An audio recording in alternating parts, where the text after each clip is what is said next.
Welcome back, and it's time for chapter 4.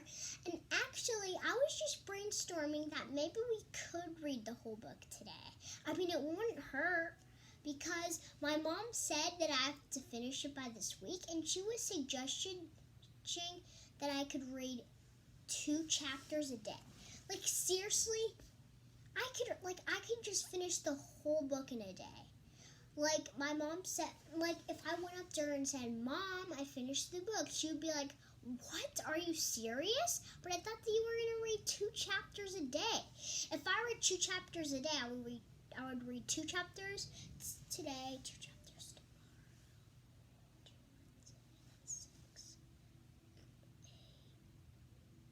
tomorrow. It would take me I wouldn't finish the book until Friday. Like, I might as well, read 5 chapters today, 5 chapters tomorrow. But if I have the opportunity to do it today, it won't hurt. It's not like I have to do it.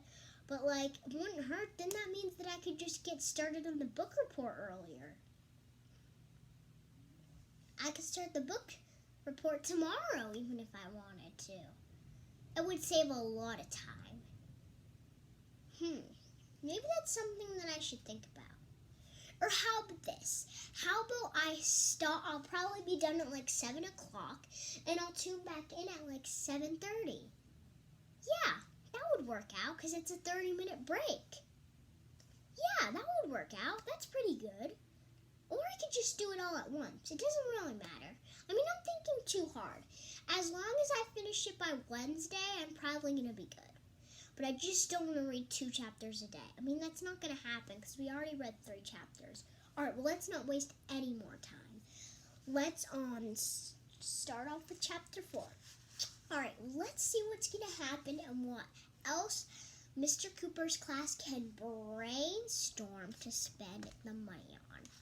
All right, chapter 4, boats. I didn't even know you could buy your own TV station.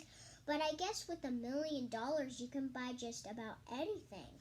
Everybody agreed that my idea was genius and that I should get the Nobel Prize. That's a prize they give out to people who don't have bells.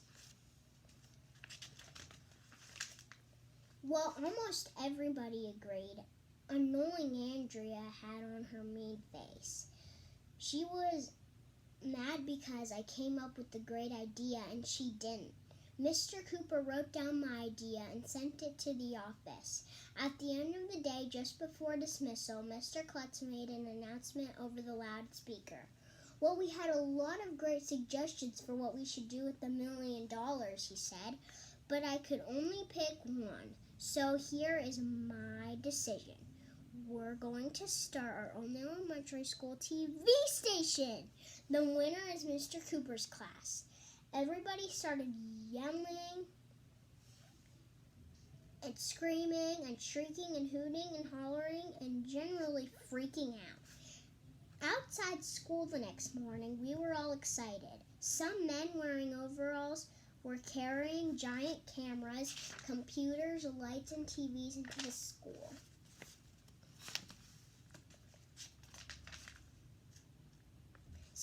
Somebody said that every class was going to get its own flat screen TV. When I got to class, one of those overalls guys was mounting a TV on the wall. That's when we heard Mrs. Patty's voice in the loudspeaker. "Today is Wednesday," she said. "Blah, blah, blah, blah. Sunny and breezy outside. Blah, blah, blah, blah. Today's lunch will be hot dogs. Blah, blah, blah, blah. We have a birthday, Carrie Frew in 1st grade. Blah, blah, blah." She went on for 1,100,000 minutes. What a snooze fest. Nobody was listening, but after we pledged the allegiance, Mrs. Patty said something that caught our attention. "Today will be my last day making the morning announcements," she said. "Starting tomorrow, the announcements will be made over the new elementary school TV station."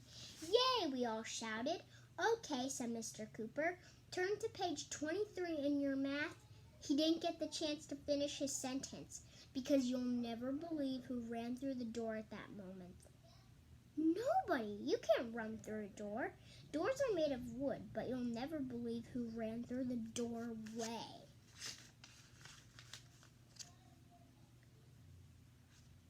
It was a lady with dark hair and big eyes. "My name is Miss Cuddy," she said. "To what do we owe the pleasure of your company, Miss Cuddy?" asked Mr. Cooper. "That's grown-up talk for what are you doing? Mr. Klutz hired me to help the class start your TV station," Miss Cuddy said. "I'm a digital media arts teacher." I never heard of digital media arts, but we were all glad she was here, because none of us knew anything about cameras and lights and microphones. And besides, we would miss math.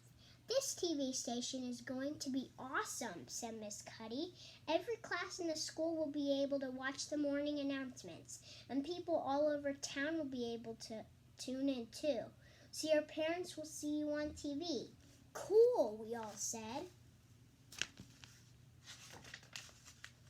"Now, which one of you is AJ?" asked Miss Cuddy. Everybody looked at me. "For our first week on the air, you're going to be the answer," said Miss Cuddy. "The answer?" I asked. "Does that mean I get thrown off a boat?" No, said Miss Cuddy. "That means you get to read the morning announcements on TV." "How come Arlo gets to be the answer?" whined Andrea. "I would make a great answer." "You would not," I said. "Would too," said Andrea. "Not too." We went back and forth like that for a while.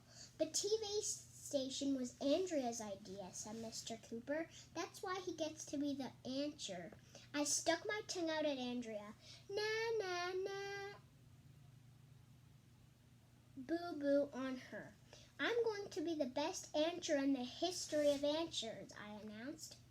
"Well, let's not go overboard, AJ," said Mr. Cooper. "Why is everybody always talking about being thrown off of boats?" Miss Cuddy took us to the conference room, where those men with overalls were hammering and sawing and building the scenery for our morning announcements.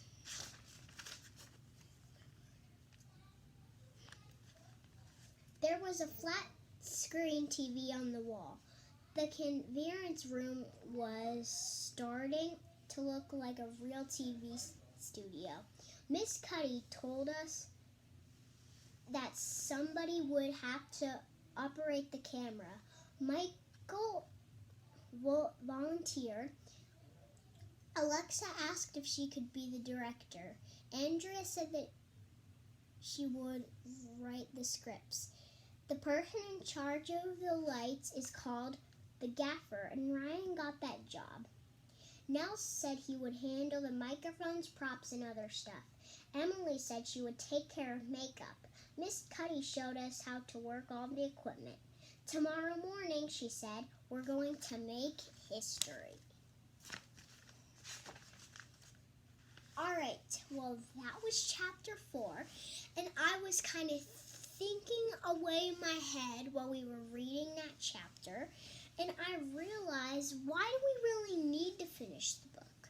I mean, it's not like I probably wouldn't have even, started the book report anyway, so it probably wouldn't have even mattered. Yeah, I'm gonna make it tomorrow, so I'm just gonna make one more video of me reading chapter 5, and then so I don't forget, I'm gonna set a timer for about 6 o'clock, so that way I could come up here and make my video for the last 5 chapters of my book.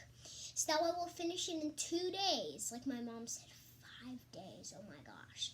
Yeah, that will be amazing. And it is only 6:48, so that means that we have, let me see how much time we have left. 1 minute and 27, 1 hour and 27 minutes until it is time for bed. Yep, so we got a while. Alright, so I hope you enjoyed Chapter 4, and we're going to see how AJ does on making history in the TV station. So as you all know, they won a TV station for their class, and that's what they earned for the $1 million. So we are going to see how AJ does. So until I see you guys in like a second, stay safe and healthy. Bye-bye.